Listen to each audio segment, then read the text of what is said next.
قلبي شكرا نورت دربي شكرا شكرا يا رب شكرا يا ربي شكرا هديت قلبي شكرا نورت دربي شكرا شكرا هديت قلبي شكرا نورت دربي شكرا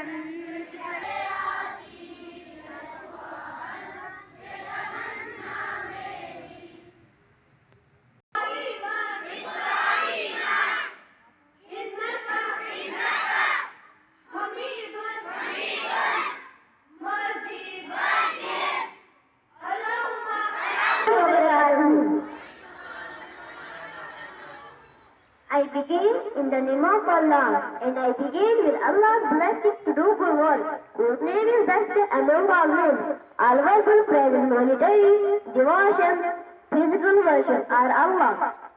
I bear witness that none is worthy of worship besides Allah. He is alone, he has no partner, and I bear witness that Muhammad sallallahu alaihi wasallam is his born man and his messenger. To start with the greatest name of Almighty Allah, who created the sun, the moon, whose runners the rivers, lakes, and whose runners the clouds full of rain, who speakers stars in the sky. O Allah, you helped us to 5 times.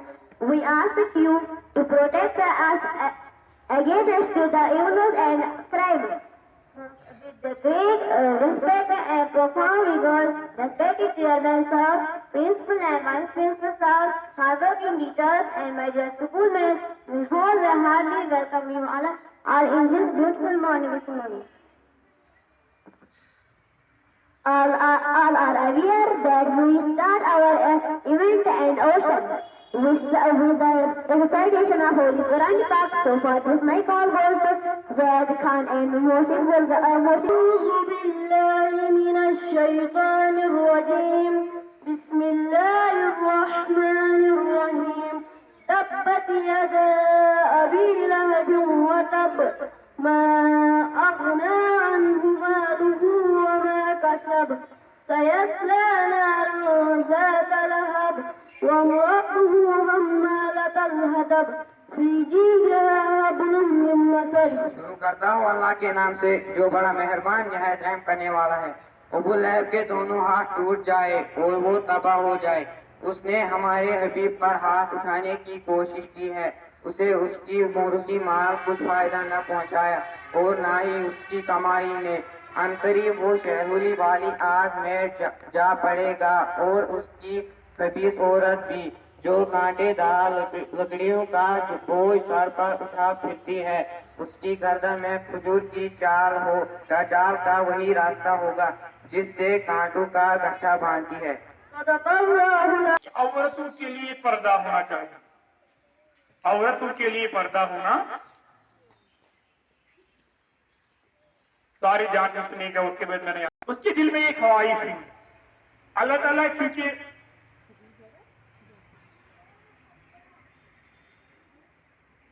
دلوں کے اندر جو خیالات آتے ہیں, دل میں جو باتیں آتی ہیں, ان کو بھی جانتا ہے اور باہر بھی جانتا ہے. ہر کوئی چیز جاننے والا. کیونکہ حضرت عمر رضی اللہ تعالیٰ عنہ کے دل میں یہ خیال آیا تو اللہ تعالیٰ کو یہ بات پسند آئی تو اللہ تعالیٰ نے اوپر سے قرآن کی آیت یعنی نازل کی کہ آج کے بعد عورتوں پر اور مردوں دونوں پر پردہ جو ہے فرض ہے, واجب. تب سے عورتوں کے لیے اور مردوں دونوں کے لیے پردہ ضروری ہے. تو اس سے پہلے عورتوں کے لیے پردہ تھا ہی نہیں. اسلام میں اس سے پہلے یعنی کہ شراب جو تھا, شراب سے پہلے جائز تھا, حلال تھا, پیتے تھے. لیکن شراب کی وجہ سے مطلب یعنی کہ ایک مسلمان نماز پڑھا رہا تھا, اس کا ایکنگ سے ڈائیورٹ ہو گیا. یہ بات پسند نہیں آئی اللہ تعالیٰ کو. اللہ تعالیٰ نے قرآن مقدس میں یعنی کہ آیت نازل کی کہ آج کے بعد یعنی کہ مسلمانوں پہ شراب جو ہے حرام ہے. اسی کو شان نزول کہا جاتا ہے. یعنی کہ قرآن نازل ہوا ہے as per according to situation. کیا حالات ہوا کرتے تھے, انہی حالات کی بنا پر قرآن نازل ہوا. دھیرے دھیرے قرآن کو نازل ہونے میں 23 ایئرز آلموسٹ 23 سال لگ گئے. تو سورۃ اللہب کا دوسرا نام جو ہے سورۃ